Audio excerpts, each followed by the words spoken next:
जय भगवान परशुराम श्री श्याम जाति वर्ग में ना विभाजित हो। सनातनी उमेश गौतम के समर्थन में आया ब्राह्मण समाज। नमस्कार, आप देख रहे हैं यू न्यूज लाइव 24 और मैं हूं आपके साथ ज्योति कनौजिया। आइए रुक करते ही खबर की ओर। लोकसभा चुनाव से ठीक पहले बरेली में ब्राह्मण समाज में बड़ा ऐलान किया है। ब्राह्मण समाज में श्यामगंज स्थित श्री शिरडी साई शनिदेव मंदिर में एक महत्वपूर्ण प्रेस वार्ता का आयोजन किया, जिसमें ब्राह्मण समाज ने उमेश गौतम को खुला समर्थन देने का ऐलान किया है। वहीं पंडित सुशील पाठक ने बताया कि एक साजिश के तहत राजनीतिक फायदा उठाने के लिए मेयर उमेश गौतम को निशाने बनाया जा रहा है। उन्होंने बताया कि एक ऑडियो को लेकर रोज रोज देखने को मिल रहा है कि जिसमें मेयर साहब ने सांसद संतोष गंगवार के बारे में अभद्र भाषा का इस्तेमाल किया, जबकि ऑडियो में मेयर द्वारा किसी भी शख्स का नाम नहीं लिया। जबकि कुर्मी समाज संतोष गंगवार से जोड़कर मेयर के इस्तीफे की मांग कर रहा है, जबकि जब का यह ऑडियो उसमें बरेली लोकसभा से कुर्मी प्रत्याशी छतरपाल गंगवार मौजूद थे। चौंकाने वाली बात यह है कि इस मामले में ना तो संतोष गंगवार को कोई ऐतराज है और ना ही मायरो उमेश गौतम को ही कोई ऐतराज है। पंडित सुशील पाठक के मुताबिक शहर में भाजपा प्रत्याशी को हराने के लिए साजिश रची जा रही है, जिसके चलते कुछ लोग मोहरा बनकर काम कर रहे हैं। साथ ही श्री पाठक ने कहा कि भाषण को लेकर इस मामले को जबरदस्ती तूल दिया जा रहा।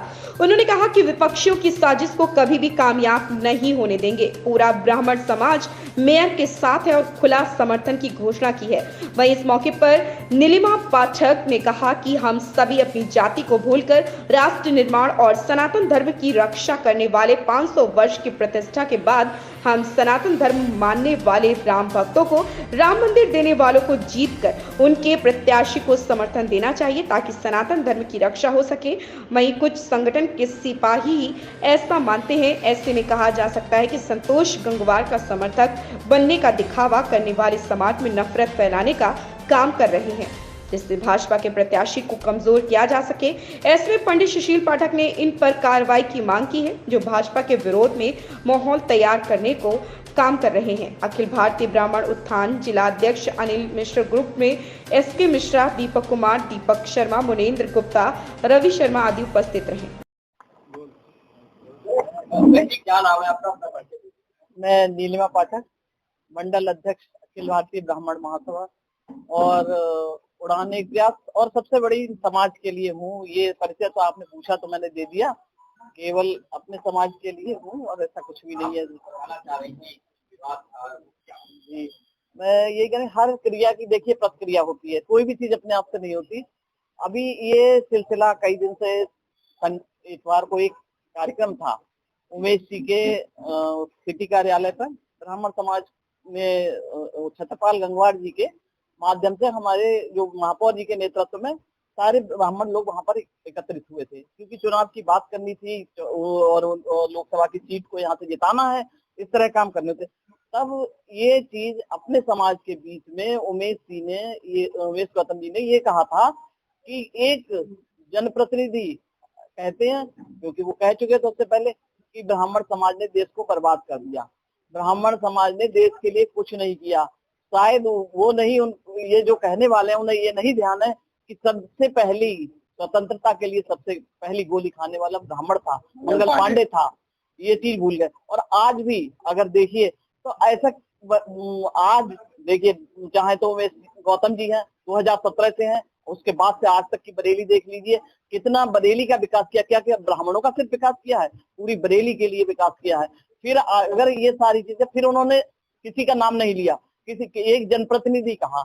अब जनप्रतिनिधि से कोई भी अपने को क्यों जोड़ रहा है, चाहे माननीय संतोष गंगवार जी हैं, वो अपने को क्यों जोड़ रहे हैं, यह गंगवार समाज है। जबकि छतरपाल गंगवार जी जो सांसद प्रत्याशी हैं वो हमारे मंच पर उपस्थित थे। अब ये बताइए कि कहाँ से बात हो गई, कि कहाँ से उमेश गौतम जी ने ये उनका विरोध हुआ, या कि किसी एक ये कृपया जी जी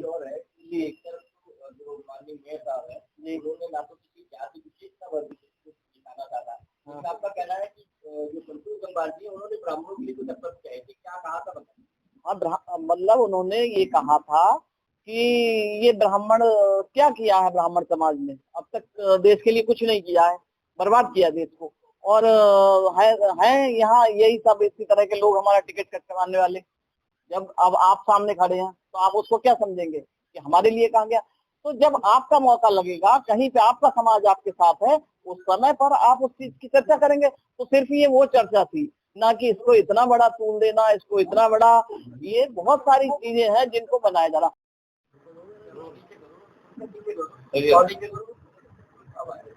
पंडित जी क्या मामला है आज आपके?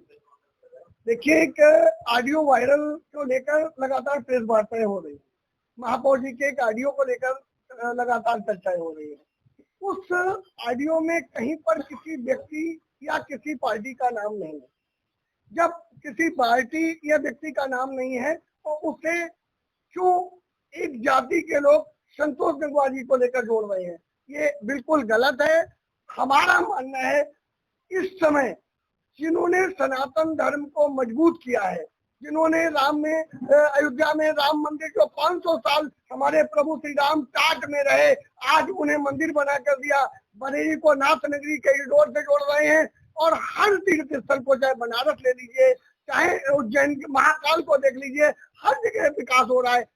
हम सबको, सनातन धर्म को मानने वालों को मिलकर उन लोगों को मजबूत करने चाहिए जो सनातन धर्म को की नींव को मजबूत कर रहे हैं। इस समय जाति और धर्म में नहीं बचना चाहिए। ऐसे लोगों के खिलाफ जो ना इधर के हैं ना उधर के हैं। आप अगर एक बात मानिए, कई चीजें आपने देखा होगा उन प्रेस वार्ताओं के माध्यम से कही जा रही हैं कि महापौर के खिलाफ कार्रवाई। भाई, जब ऑडियो में कोई गलत बात ही नहीं तो उसमें कार्रवाई क्यों की जाए? उस व्यक्ति ने कुछ कहा तो है नहीं। अगर उस व्यक्ति ने कहा होता तो संतोष गंगवार और महापौर दोनों मिलकर क्षेत्रपाल का चुनाव क्यों लड़ा रहे हैं एक मंच पर? दोनों ही एक मंच पर है और फिर भी चुनाव लड़ा रहे हैं। तो इस तरह की बातें करना बिल्कुल अनगरल है। मैं एक ही बात कह रहा हूँ, जो विपक्ष के कुछ नेताओं से फंड लेकर इस तरह की प्रेस वार्ताएं कर रहे हैं, ऐसे लोगों की जांच होनी चाहिए, ऐसे लोगों के खिलाफ कार्रवाई करनी चाहिए। इस समय पूरे देश को जाति और धर्म में बंटने के बजाय हमारे उस सनातन धर्म को मजबूत करने वाले लोक प्रहरी नरेंद्र मोदी को मजबूत करना चाहिए, ताकि सनातन धर्म को और मजबूती मिले। और हम, तीसरी बात, आपको एक बात लगातार कही जा रही है कि पार्टी से भला व्यक्ति बड़ा है। अगर वो व्यक्ति इतना बड़ा है ना, ये मंदिर है ना, इस मंदिर से सुशील पाठक की पहचान है, सुशील पाठक से मंदिर की नहीं। तो अगर वो व्यक्ति अपने आप को बड़ा मानता है या लोग उसे बड़ा मानते हैं, तो आगामी 2027 में विधानसभा चुनाव में निर्दलीय प्रत्याशी के रूप में खड़ा कर लेना। अगर जमानत जब्त ना हो जाए तो मैं अपना नाम बदल दूंगा। उस व्यक्ति को जिसे वो बड़ा मानते हैं वो निर्दलीय लड़ ले, क्योंकि अभी पार्टी के सिंबल से लगता है, एक एक कार्यकर्ता लगता है, तब जाके चुनाव जिताता है। और अब वो कहा जा रहा है कि नहीं, वो पार्टी से बड़े, अरे पार्टी से बड़ा कौन हो सकता है? कोई भी संगठन है। आज अगर हम कुछ कर रहे हैं तो हमारा ये ब्राह्मण परिवार है, इसके बल पर हम आपके सामने अपनी बात रख रहे हैं। तो ये हमारी मजबूत है, हम अकेले कुछ नहीं है। संगठन में बहुत बड़ी शक्ति है, संगठन से व्यक्ति होता है, पार्टी से किसी को चुनाव लड़ाया जा सकता है। अगर इतना ही ताकतवर है तो निर्दलीय लड़ रहे, उन्हें औकात पता चल जाएगी कितने वोट मिलते हैं। ब्राह्मणों को भी कहा जा रहा है, ब्राह्मण का काम है भिक्षा मांगना।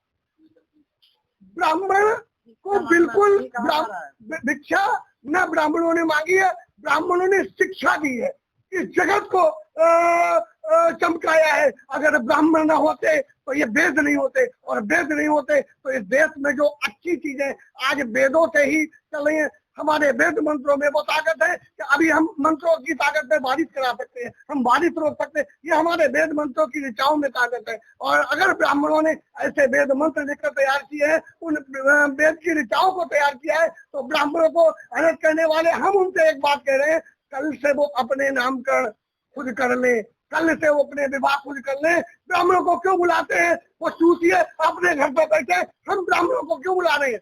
हमको ना बुलाएं, वो अपने आप अपने नामकरण करें, अपने 10वां अपने 13वीं करें, अपने आप खाएं अपने 10वां 13वीं में। अब कथित लोग हैं जो लोग चंदा ले लिया है और चंदा लेकर वो चंदा हजम करके लोगों का काम कर रहे हैं। लिया जाता है, ये नाम काम कर रही है, आप नाम के साथ ऐसा भी नहीं है। हम मेयर के साथ हैं, मेयर के आडियो में कहीं मेयर ने कोई गलती नहीं की है। हम मेयर के साथ हैं हर तरह से, कंधे से कंधा मिलाकर। यदि मेयर के खिलाफ कोई किसी तरह की अभद्र टिप्पणी करेगा या मेयर के खिलाफ बोलेगा, हम मेयर के साथ मिलकर उसके खिलाफ मुंह तोड़ जवाब देने को तैयार है। बिल्कुल ब्राह्मण समाज जिंदाबाद। इस खबर में बस इतना ही। बने रहे यू न्यूज़ लाइव 24 के साथ। लेटेस्ट अपडेट पाने के लिए हमारे चैनल यू न्यूज़ लाइव 24 को सब्सक्राइब करें, लाइक करें और साथ में बेल आइकन दबाना बिल्कुल ना भूलें।